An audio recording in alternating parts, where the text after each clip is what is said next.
Cursor just admitted something no AI lab wants to say out loud. More than 50% of every GPA hour it paid for did zero math. Not bad data, not a broken model.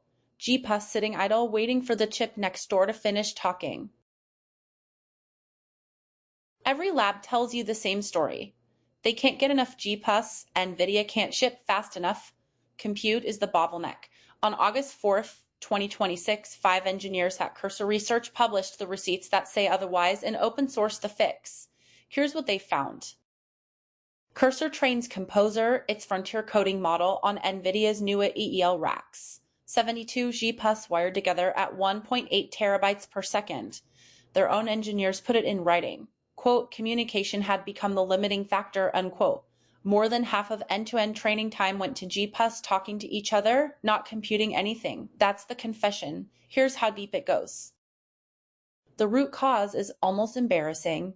Every team before this optimized computation and communication as two separate problems, solved separately, run one after the other. Compute, then wait on the network, then compute again. Nobody owned the gap in between, and that gap was eating the budget. It got worse before it got better. The new hardware made it worse. GB's gray CPUs run slow next to its Blackwell GPUs. The GPUs finish their work and just wait. In Cursor's own words, quote, GPU streams easily caught up CPU side work, unquote, so they stopped waiting. They call the fix Mixture-of-Kittens. Instead of launching separate kernels for computing and communicating, they fused both into one. Some of the chips streaming multiprocessors run the math. Others run the network traffic at the same time in the same kernel launch. But the real surprise was what they found when they looked at which direction the data move. Standard practice pushes data to the next GPU. The Cursor's engineers tried pulling it instead. Pull-based dispatch delivered up to 29% higher NVLink bandwidth utilization. The industry default was the slower choice, and almost nobody had measured it head-to-head until now. So how much did all of this actually add up to? Benchmarked against the fastest public baselines across 4 different model shapes, including KIM K.7 and GLM 5.2, the result lands the same direction every time, up to 2.37 times faster on the forward pass. Not a simulation. One fused kernel tested 4 ways, 4 times over. Now here's the number that actually changes, a budget. Running for real on 512 GPUs across multiple racks, production throughput went from 760.9 tokens per second GPU to 1070.2.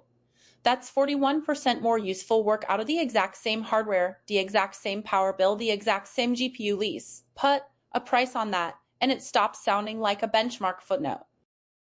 CoreWeave Lizzie demand at $10.50. A dia per hour, the closest public number available since GB pricing itself isn't posted anywhere. Recover 41% of useful throughput on a run using thousands of those GPUs for weeks, and you're not saving a rounding error. You're saving a meaningful slice of the entire compute bill without buying a single additional chip. And they gave it away for free. Apache 2.0 license, full source on GitHub, every benchmark included, 6 days before this video and already passed 494 stars. Any lab running NVL hardware can pull this down today and recover the same 41%. No vendor lock, no paywall, no asterisk. So next time someone tells you that AI industry is capacity constrained, ask them a sharper question. How many of those GPUs are computing something right now this second, and how many are just waiting on a phone call from the GPU next door? You don't have. A DE shortage, you have. A DE, it's been on hold for half the call.